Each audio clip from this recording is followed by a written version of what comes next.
In today's video, I'm going to take you on a very simple and easy beginner's guide to cleaning your wheels, tyres and arches.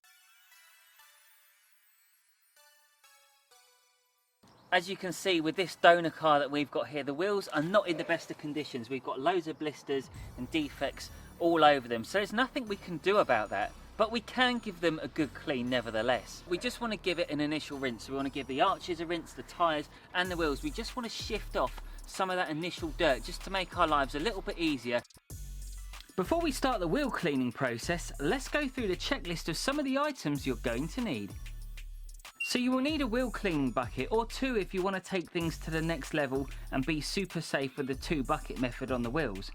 You're going to need to get a decent wheel cleaner, and I'm using a 2-in-1 with a fallout remover, and I've listed some other alternatives that I've used in the past that I thoroughly recommend.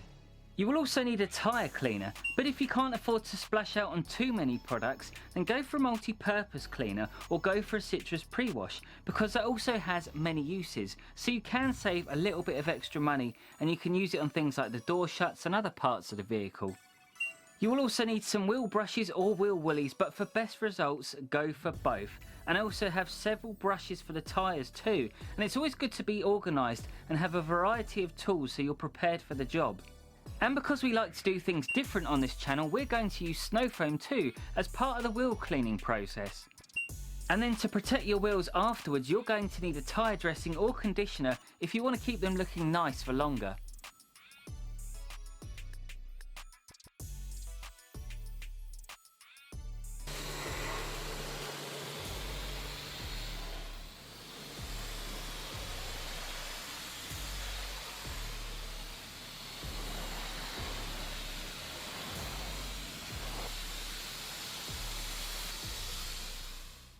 Once you're happy with the level of dirt removed, you can start by spraying the tyre cleaner or APC, whichever you prefer, all over the tyres and allow plenty of time for them to dwell. And while you're waiting for the magic to happen, you can break out the wheel cleaner and make sure you give the wheels the generous amount of product so they get a nice even coverage.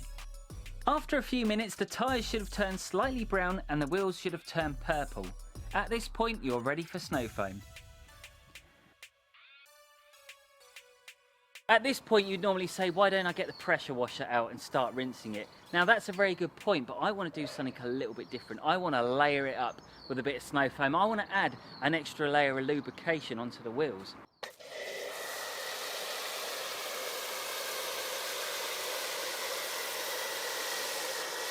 Once the snow foam starts clinging onto the wheels, you should get left with this beautiful raspberry ripple effect, and it drips off, which looks like a work of art.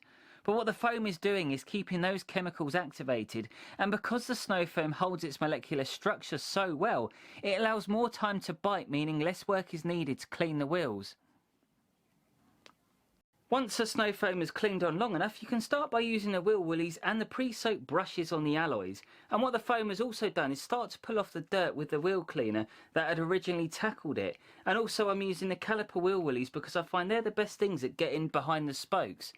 And one thing you will find is every wheel is different depending on the level of brake dust, so you may need to break out some heavy duty brushes, and another winner for me is the EZ wheel brush.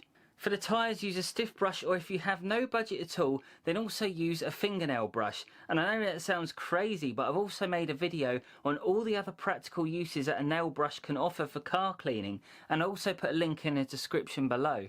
And for the arches, I'm using a very old wheel woolly that has seen better days, but you can also use Vicam brushes, which also do a great job at tackling some of the heavy caked on dirt. Once you're fully satisfied with your epic brushing skills, give the wheels one last final rinse, so make sure you take extra care to do a thorough job to remove the last remaining bits of muck.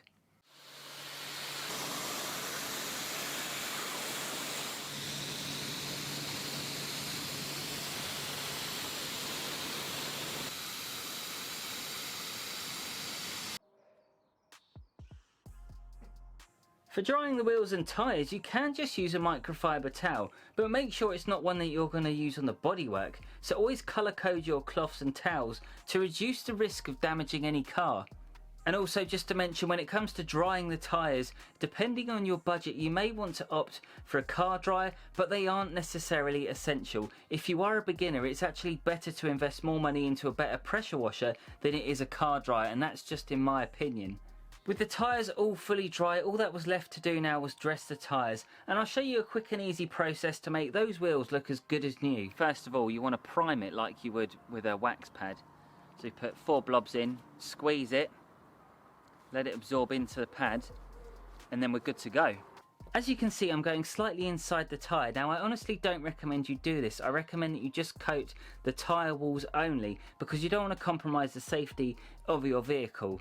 But I wanted to show you guys the difference between dressed tyres and non-dressed tyres, and as you can see, the tyre moisturiser gives a fresh finish, and I'm loving these new tyre serums. And the funny thing is, they're not actually that new. They've been around for over 10 years, and the one I used a few weeks ago from Expert 60 was originally released in 2012.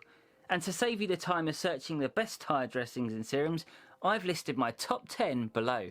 So as you can see, it didn't take a lot of effort, and it didn't even take a lot of products either to get perfect looking wheels. Join us for the next video where we're going to be tackling door shuts. And I'll see you later. Bye bye.